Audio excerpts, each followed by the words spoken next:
What's one rule that your school workplace has implemented that absolutely backfired? My high school banned girls from wearing any shirt that exposed their bra straps because seeing a bra strap would give high school boys evil thoughts. Most of the girls in school responded by wearing the same shirts they'd always worn, without bras. As a teenage boy, it was a happy couple weeks. The school tried to then mandate that all female students wear bras, until a male teacher asked a 15-year-old if she was wearing appropriate undergarments or not. She called him a pervert. Her parents, who thought the whole dress code things was as stupid as most of the students, threatened a gender-biased harassment suit against the school. Everybody in charge panicked and it all went back to the way it was before they tried to change anything. Until a male teacher asked a 15-year-old if she was wearing appropriate undergarments or not. This is my favorite tale. The thought of the yawning chasm that opened up beneath this rules makes me chuckle. During our general meeting last week, the owner of the company went on a bit of a rant about negative reviews of management on a popular jobs website with a green logo. He demanded that we stop posting negative reviews immediately and shamed anyone in the room who had done so. As you can guess, people doubled down and posted their grievances on the same day as the meeting. The green logo company doesn't take too kindly to that sort of behavior. Seriously, they will terminate service if management is caught doing that. Report it. Because of rumors of a drug problem in the school, the administration decided to drug test students. The media jumped all over that. Violation of our civil rights or something. The initial statement was that anyone who failed the test would be kicked out of school. After the 40th or so kid failed, they changed the policy to mandatory meetings with the counselor. After the 100th kid failed, they hired another counselor. Our school just brought in drug-sniffing dogs that would randomly come into classrooms. The thing was, the sheriff's department would always be parked in front of the school before the first bell with clearly marked K9 cars. So anybody who had drugs would see the cars and just skip school that day. Absences increased massively.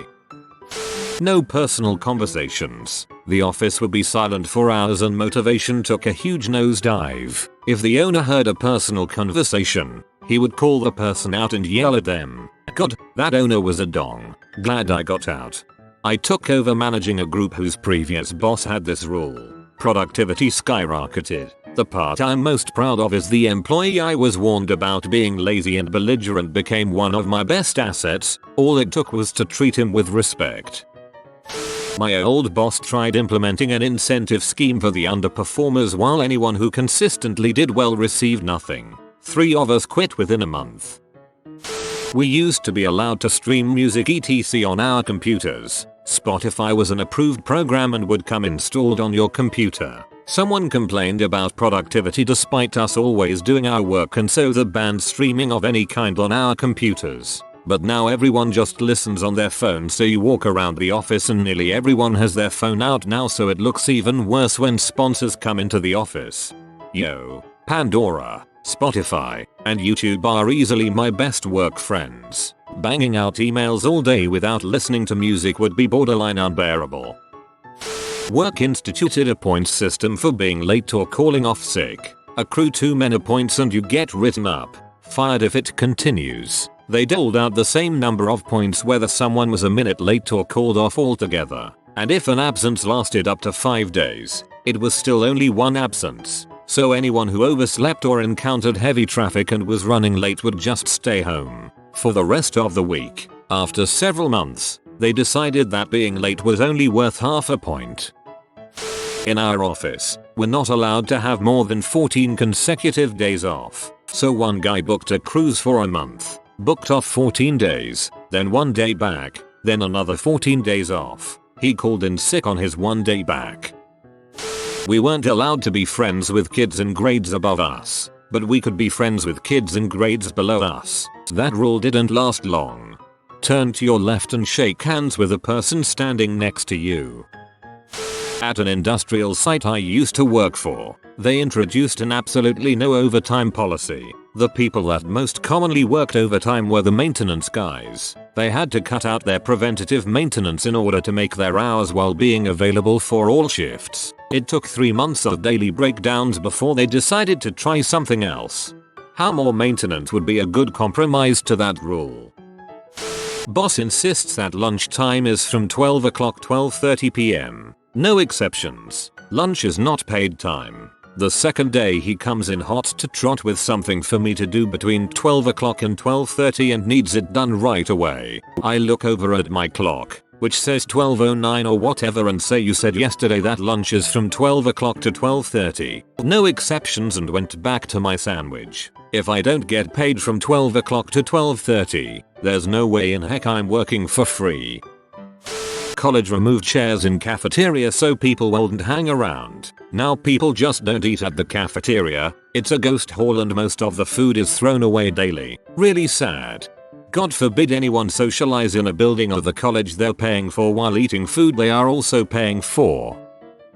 Lonadal, a 14 school in Lonadal, MO, late 80s, early 90s. Our fairly small, rural school went from K8. So, we split lunchtimes in our gym cafeteria. For some reason our school actually invested in a noise control system because we could apparently be quite loud during lunch, and I guess the teachers got tired of trying to keep us kids quiet-ish and eat. This new piece of equipment was mounted high on the wall and looked exactly like a stoplight. When it was green, we were free to talk. If it became yellow, we were to be careful of how much noise we made. If it turned red it would buzz loud, like when the game clock runs out at a basketball game. Installing this thing almost immediately had the opposite effect they desired. It became a game to us. We would only get quiet in order to make it go back to green. Then, as a large group, we would progressively get louder. We would stall it out at yellow before surging our collective voices to make it hit red and BUZZZZ, at which time we would all cheer, laugh and get quiet again to reset it to green. Good times. That's why they frown on putting breathalyzers in bars. Turns it into a competition. Any support call lasting longer than 25 minutes must be reported to higher ups for review. I.e., if you have too many, no matter if it's your fault or not, you get a disciplinary review. I implemented the rule of politely hang up on a customer as close to 25 minutes as you can and call them right back. I am sorry, I am experiencing a small issue with my phone. Is it okay if I call you right back? Gotcha. Outgoing calls are not reported or recorded. It's amazing. Any software related to job, whether written inside or outside company time, belongs to the company, me. So if I write and release malware at home, it's the company's problem? The clause was immediately removed. Outside company time, that has got to be illegal. My friend worked as a technician at a place that did installation for telecom, sound, cable, pretty much anything tech related really. The techs were paid by work order completion. Each job had a value that got paid out when you finished the work order. The experienced techs could finish more jobs in a day and made some seriously good money. They were motivated to work fast to get more jobs done, but also to do it correctly because having to go back within a certain time window and fix a problem didn't pay out, so it lost money. Well, some new management came in and decided to change everyone to hourly wages. Their idea to make techs focus on getting the job done right and not rushing it. All the really good techs saw massive pay cuts from it and immediately quit. The rest of the techs suddenly had no reason to finish jobs quickly since you got paid the same whether you did 2 installs or 10 installs in one day. So everyone just started slacking off. Within a few weeks the orders were backed up so bad install dates were pushed out for a month or more. And when people finally did get their stuff installed, it took all day instead of a couple hours. That one change completely fricked over the company. Nothing like greedy management to completely frick up a good thing. No cell phones in high school. Security collected them when you walked in, put them in Ziploc bags, and locked them up. They lost like 5 people's phones. Lost. Had a fellow at my old place of work that was promoted to sales manager. Within a few days he drafts up a document which he tries to get all of us to sign, basically stating that we aren't working to our full potential and that to make profits so we would have to work even when we weren't working, aka taking calls from customers no matter the day or time. This resulted in an almost immediate revolt and about 10 plus people bypassing him directly and going right to the owner. He was demoted, then later fired within a week. Pizza place I worked at in high school implemented a zero tolerance policy on employees taking home any food home that wasn't paid for at non-employee prices. Any screw ups or unpicked up orders trash. The local homeless population started flocking to the store and calling in bogus orders because they knew there would be free pizza in the dumpster every night. Our process integrity people decided every international order over $100,000 needed to be approved by a manager at the purchase requisition stage before the sales order could be processed. The problem? Purchase requisitions only generated after the sales order was completed. This meant it was impossible to complete any international order worth more than $100,000, and they launched this policy unannounced 2 days before Christmas. I ended up staying in the office until 9 at night trying to get our data people to create a way for me to order $300K in parts from Sweden before the holidays.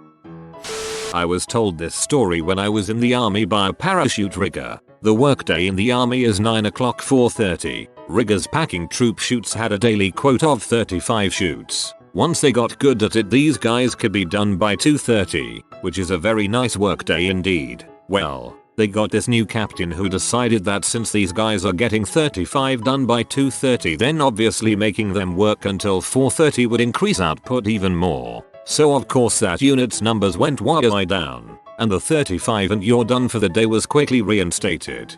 From another perspective, parachuters might have preferred when the riggers were taking their time rather than rushing through the process to leave early. No backpacks in the classroom, which led to hundreds of backpacks in the principal's office one morning. No one gave a frick about that rule. In Germany, you need a paper from your doctor when you are sick at least 3 days. They enforced that you needed one even if you just are away for 1 day. So everyone had to go to the doctor if not feeling right, and of course we were away for weeks. We have the same here in Finland. My superiors accept that you call them if you have fever or something minor. 1-2 days off and mark them as normal working hours, rather than going to doctor and get 1-2 weeks of sick leaves. Works for me, works for them. A big shipping company I worked at for a couple months said we would be working 7 AM to 4 PM. They didn't tell all the new employees, including myself, that holiday hours were going to be 7 AM to whenever the frick we feel like telling you to go home, around 10 to 11 PM. Naturally, people would get in 5 to 7 hours of work and go on break, then just not come back. That led to we can no longer allow lunch breaks. Me and roughly 50-70 other workers quit on the spot.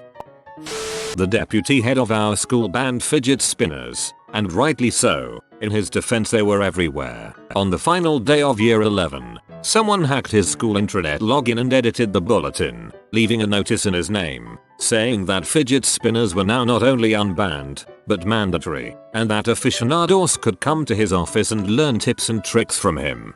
Real world heroism. Stopped giving kickback for walk-in sales. I work at a hotel and the high management had the bright idea not to give us anything for charging walk-ins, late checkouts, early check-ins and upgrades. So now we give them for free whenever we can. Then some chat will leave that they're certified as they weren't charged for X after talking to Y in their TripAdvisor review.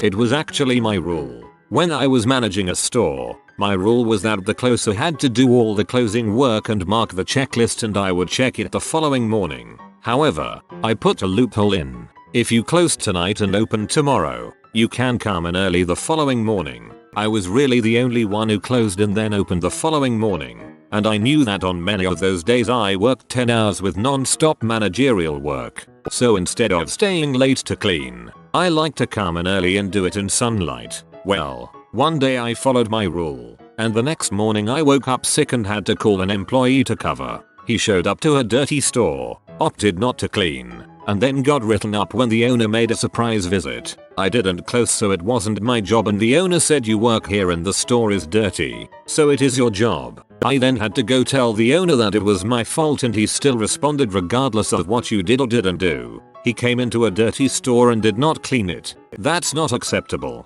I removed my rule change and just made it mandatory to clean before leaving, LOL.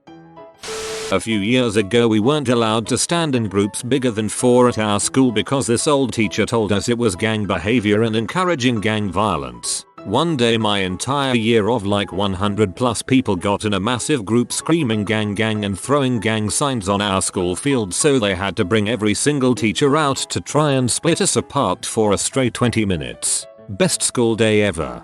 We did a mass hug around the flagpole, then spent 3 days holding any hand of any person you walked by. This was after they told us we could not touch anyone.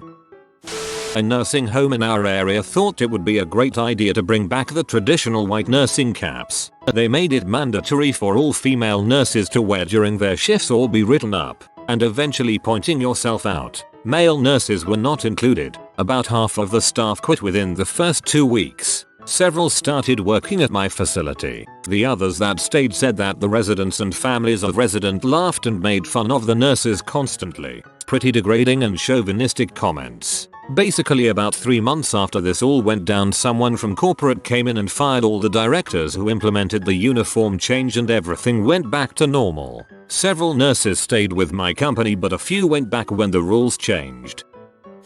Used to work in an inpatient treatment facility. One of the perks was that meals were provided to staff members. The new CEO decided that it was far too expensive to feed clients and staff and put the kibosh to it in an effort to trim the food budget. The food at this place used to be decent, with a competent cook who knew how to use fresh ingredients. Now the food provided is processed and gross. Last I heard, the cook quit and they have the handyman preparing meals. The kicker? The food budget has gone up because now the food is all pre-made frozen. The clients hate it and most of it goes in the trash. No swapping shifts without a shift swap form. Immediately backfired when the manager had a stack of shift swap forms every day to approve and update the digital roster.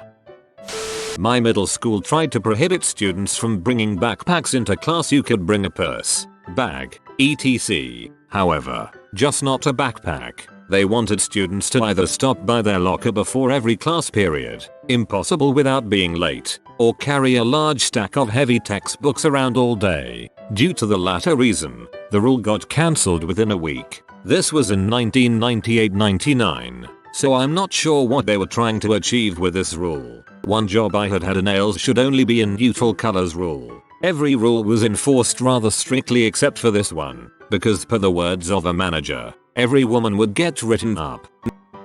Rule at my workplace WS that if you were late you had to bring donuts for everyone. People quickly figured out that the cost of being 4 hours late was to bring donuts. As a result, if you were running late you just had a slow easy morning and stopped by to pick up donuts on your way in. Our boss, who had put the rule into place, thought it was funny and just let it continue. He was an easygoing guy and really good at motivating people. Letting them get away with this sort of thing meant they stayed late or showed up after hours for emergencies.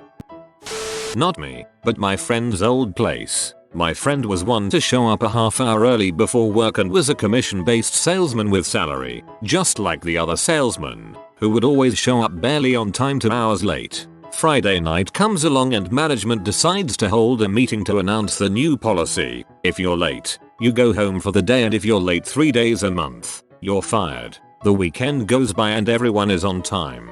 During the week, a few people call out sick right as the store opens. The weekend is coming up and my buddy is scheduled for Saturday, but not Sunday or Monday, and he's going to Disneyland with his wife, who has Saturday, Sunday and Monday off. Friday night he packs his wife's car. Saturday comes along and he's in the parking lot a half hour early. He pops in his favorite cassette, fires up a joint, and proceeds to hotbox his car. He walks in 5 minutes late, reeking of pot, looks at the clock, and then to his boss in front of the whole sales floor, and loudly says, "Oops, I'm late. Guess I need to go home," with a crap-eating grin on his face. The bosses started backpedaling the policy and started to tell him it wasn't for him and they'll let it slide. He loudly stated that it wouldn't be fair if they made an exception for him and that he would see them Tuesday. When he got back to work on Tuesday, the policy was gone. Same company years later hired some absolute genius of an accountant who sold the idea to management that employees were making more than management, and that they should go from commission to salary. All the top salesmen jumped ship ASAP.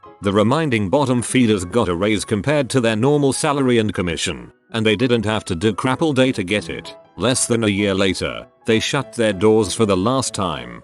Jesus Christ. What fool thinks it's a good idea to completely remove the incentive for selling things? That's how you go from a place of business to Walmart FFS. One of top managers for my work decided that everyone who's worked there for 7+ years had to do a special online training course that consisted of two 400+ page volumes of leadership training followed by a 25 question test for each volume. You were expected to complete this within 1 year of being automatically signed up for the course. Failure to pass the tests or to complete the course by the end of that year rendered you ineligible for promotions and almost guaranteed to be laid off within a year. So many people tried to take the guaranteed severance package option by not doing the course that they had to change the rule that you wouldn't get laid off or not promoted, but you still had to do the course. People still didn't do it. That guy finally left shortly after and a new guy replaced him and promptly chucked that course and the whole idea of it into the garbage.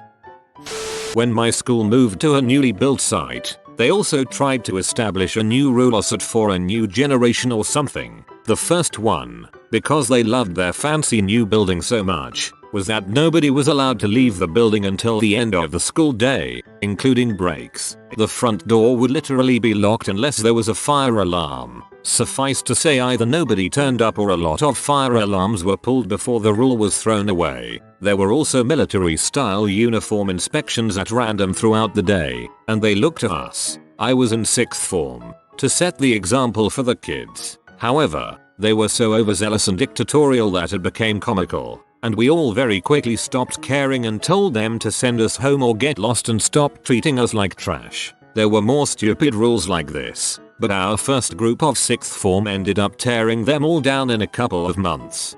I didn't reach my 6th form until much older in life. Great work, horses. Phones should be stowed away in a box in the front of the classroom. Everyone was like, me, we'll see how it goes. In other words, number. Yeah, like I'd leave 800 pounds sitting in a box in the front of a classroom full of people still learning morals. Programmer here. Management implemented an agile work tracking system that measured programmers by the amount of feature requests they completed. We quickly figured out how to game that system by breaking everything down into the maximum number of feature requests we could imagine. We'd make separate feature stories for make new button, make button blue, make button respond when clicked, make new page for the new report, run business logic to get results, display results in grid, set font for grid, make grid sortable, make back button return to previous page. We became great at dividing a 1-day task into 21-hour tasks. Management loved it. Our team looked 20 times as productive and became an example to show off our process as the best performing team, despite producing far less actual work and more useless form filling. For some reason my department started a rule having to keep phones in their cars or locker. Eventually the supervisor said frick it cause no other department was told this.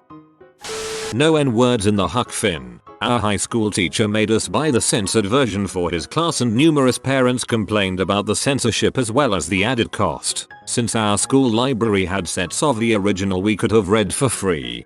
It's history. Embrace it. Accept it. Don't repeat it.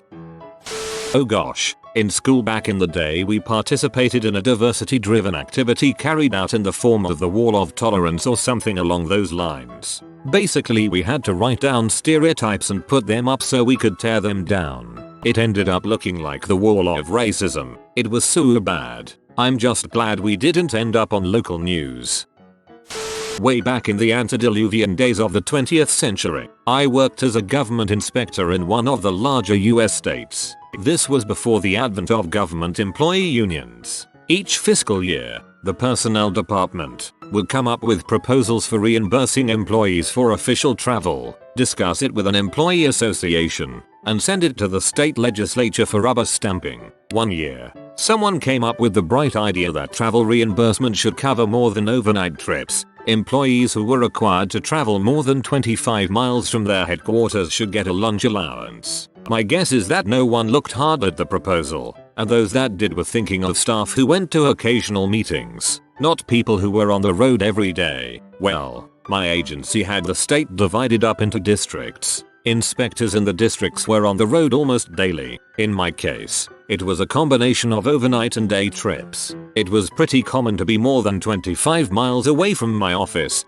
and my colleagues and I discovered that it was easy to change pretty common to almost always. Multiply that by not only my own agency staff, but staff in every other agency that did field work. We cleaned up on the lunch allowances. The state budget for employee travel was completely blown before the year was half over. And, as soon as legally possible, the rule was changed to cover only specific emergency conditions. If you are new to the channel, you can subscribe. I publish new videos every day. Until then, check another video.